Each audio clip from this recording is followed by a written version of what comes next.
Looking for the fast track to becoming a better investor? You've come to the right place. All you need to do is invest in vending machines. Just kidding.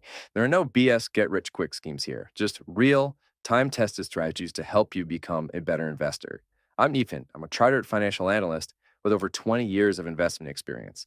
And in this video, I'm going to take you through my top 5 secrets to successful investing. These are the habits, the ways to find insights, the ways to get advantages, and the things to look for to give you an edge over the average investor. It's over 20 years of investment knowledge in 10 minutes. Let's dive in.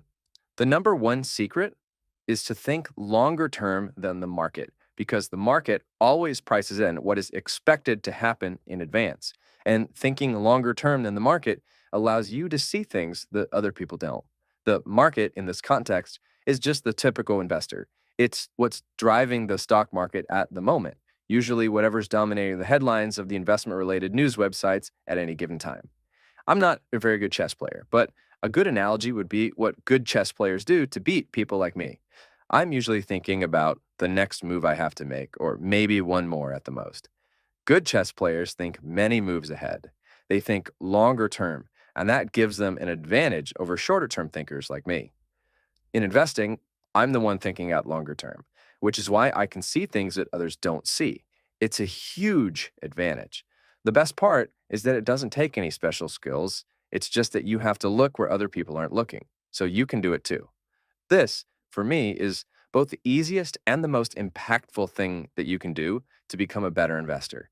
It's the fundamental lesson that underpins all other lessons we're going to talk about today. It's easy for 2 reasons. First, because most investors are very short-term oriented. So it's not like you need to predict what will happen over 20 years, just a little longer than the market. And second, it is actually literally easier to predict what will happen a couple years out than to predict what will happen, say, tomorrow. Let me give an example. How confident are you that the market will be up tomorrow? 50-50, right? You have no idea. There's no way to predict that. How about in the next year? We're a little more confident. It's up most years. How about in the next 5 years or 10 years?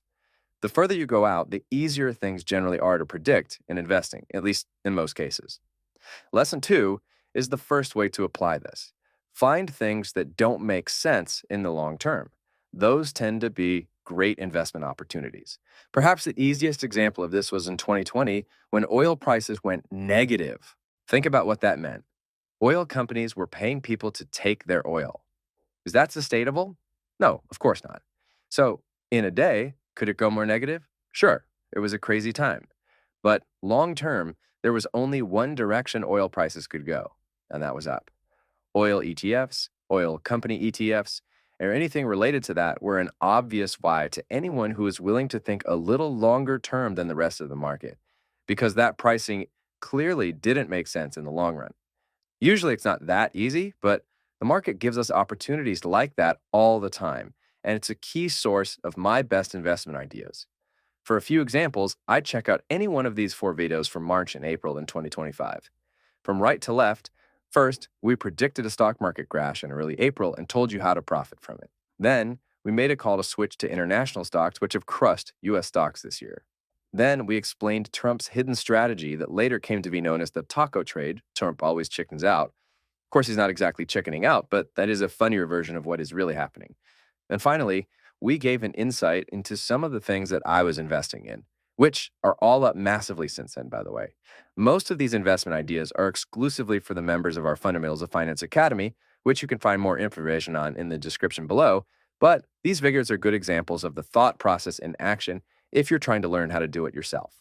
And once in a while, we do post these kind of videos on our YouTube. That brings us to our third lesson, which is that the market often gets fixated on one thing, and you can generate great insights if you ignore that one thing and think slightly longer term about what the market will be focused on next.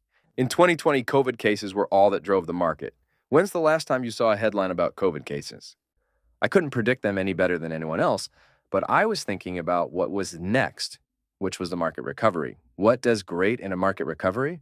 Usually small cap companies.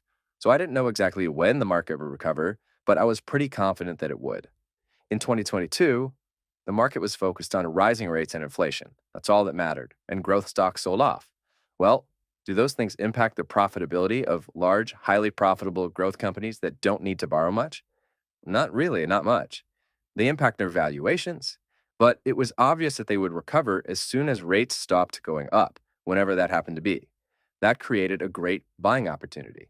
And there are a million more examples, which usually pop up in times of crisis or overexuberance, which create mispricing opportunities because people put their blinders on and only focus on one thing. If you focus longer term than the market, you can see things that others don't see, and those tend to be the basis for great investment opportunities. Lesson number 4 is to seek multiple opinions, preferably from reputable sources. We explained why in greater detail in this video, but in short, we hear what we want to hear. This is a mental block rooted in human nature, and it affects all of us. It's reinforced by social media algorithms that are designed to keep us on the platform.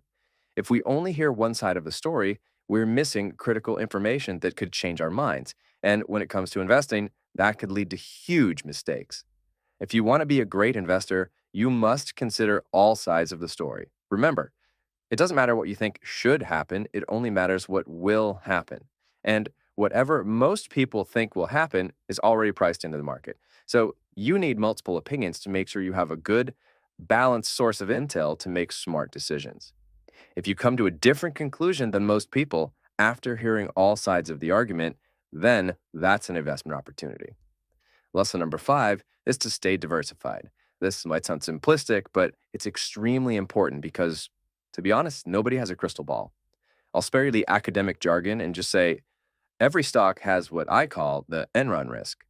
There's always a possibility that there's some accounting scandal or something like that that you never will see coming because they did a great job hiding it. That can apply to a smaller degree. Areas of the market, like tech stocks or a region or whatever, not just an individual company. In 2000, tech stocks got crushed, but most of the rest of the market did fine. Yet, most people were highly concentrated in tech stocks. They weren't diversified. We could have another situation like that brewing with AI right now, or maybe something else that I don't see coming. So it makes sense to stay diversified because it helps avoid catastrophic losses that are hard to come back from. I build my portfolio out of high conviction, long-term opportunities that I think are mispriced based on all the things that we've talked about so far in this video, but that are not necessarily all related to each other, and that's the key. One may do well while the other doesn't, and if something goes wrong, it won't necessarily impact the others. In the long run, I expect us to generate high returns, and for more than 20 years it has. But there have been plenty of mistakes in there too, plenty of things that haven't worked out. And if I had bet the farm on any one of them, I would have been wiped out. Staying diversified doesn't limit your long-term upside potential, but it does massively curtail your downside risk. If you like this video and you haven't seen our last one, I'd highly recommend it. That's where we went through my top 5 mistakes that I've made in my career and how you can avoid them.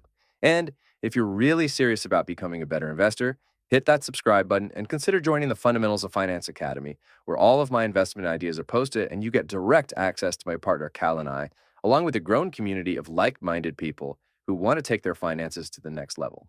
Thank you for watching. I'm going to look forward to seeing you in the next one.